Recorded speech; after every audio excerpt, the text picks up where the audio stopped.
राहुल गांधी भारत जोड़ो की यात्रा निकालते हैं और दूसरे बाजू में भारत को तो तोड़ने की बात करते हैं।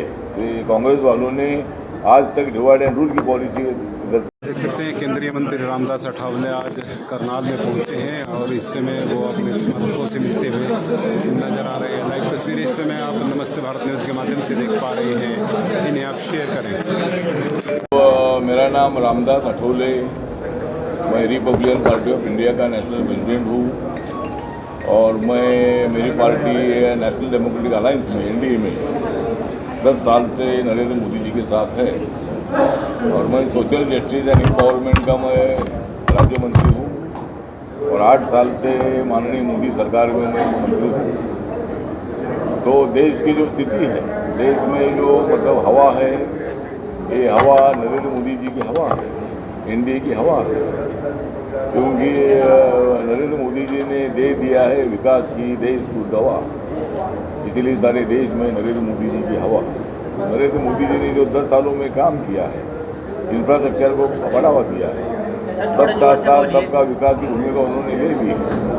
सभी जाति धर्म के लोगों को न्याय, सामाजिक एवं आर्थिक न्याय, शैक्षणिक न्याय देने की भूमिका ले ली है और इसीलिए हम 10 सालों में जो हमने काम किया है उसमें महिला आरक्षण बिल पास करने का निर्णय हो, 370 आर्टिकल हटाकर जम्मू कश्मीर में भारत का संविधान लागू करने का बहुत इम्पोर्टेंट निर्णय हो, वहाँ तिरंगा झंडा लहराने का बहुत बड़ा निर्णय हो और कश्मीर में मतलब बहुत सारे जो टूरिस्ट हैं ये आज बड़ी संख्या में वहाँ आ रहे हैं, क्योंकि वहाँ का आतंकवाद जो है ये 99.99% खत्म हो चुका है। तो हम लोगों से अपील करने के लिए आए हैं। मैं आज यहाँ करनाल में आया हूँ। माननीय मनोहर लाल खट्टर जी लगातार 9-9.5 साल से हरियाणा के मुख्यमंत्री रहे और उन्होंने बहुत अच्छा काम किया है। नरेंद्र मोदी जी के गाइडलाइन पर उन्होंने हरियाणा का विकास करने का काम किया है और आज वो मतलब यहाँ करनाल से मनोहर लाल खट्टर जी लोकसभा का चुनाव लड़ रहे हैं। जो हरियाणा में 10 सीटें हैं, वो 10 सीटों पर रिपब्लिकन पार्टी ऑफ इंडिया का पूरा समर्थन 10 सीटों पर है। 2019 में जिस तरह 10 सीटें बीजेपी की चुनकर आई थी, उसी तरह इस वक्त भी 10 की 10 सीटें चुनकर आएगी, ऐसा हमें पूरा विश्वास है। जो दलित वोटर्स है, जो शेड्यूल कास्ट के वोटर्स है, उनको मैं अपील करने के लिए आया हूँ कि बाबा साहब अम्बेडकर जी ने जो संविधान अपने देश को दिया है, उस संविधान को बदलेंगे, इसी तरह का बहुत बड़ा गलत प्रचार जो है ये इंडिया आघाड़ी की तरफ से हो रहा है। और जिस नरेंद्र मोदी जी ने 26 नवंबर ये संविधान दिन पूरे देश भर में मनाने का ऐलान किया है, नरेंद्र मोदी जी ने बाबा साहब के बहुत सारे मेमोरियल काम पूरे किए हैं।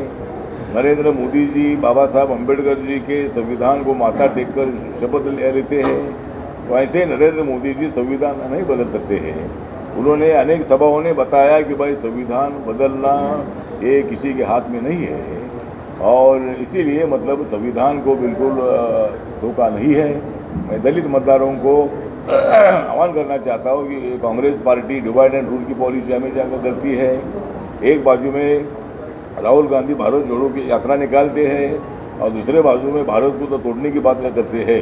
तो ये कांग्रेस वालों ने आज तक डिवाइड एंड रूल की पॉलिसी करते करते अपने हाथ में सत्ता ली थी, लेकिन अभी मतलब कांग्रेस पार्टी को बहुत बड़ा चैलेंज नरेंद्र मोदी जी का है और 10 सालों में उन्होंने जो काम किया है बहुत बड़ा बेहतरीन काम है।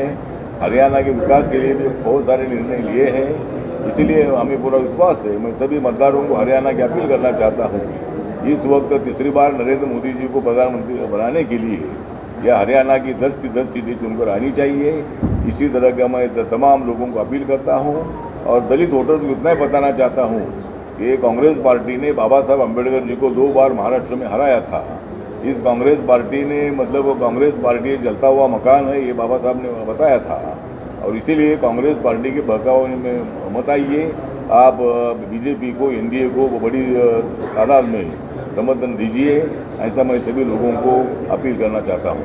सर, आज आप आए हैं, उससे पहले केंद्रीय मंत्री शरद पवार लोग ये बार बार संविधान बदलेगा ऐसा बोल रहे हैं और दूसरे बाजू में नरेंद्र मोदी जी और हमारे बीजेपी के एनडीए के सभी नेता बोल रहे हैं संविधान को बिल्कुल धोखा नहीं है, संविधान बदलना किसी के हाथ में बिल्कुल नहीं है।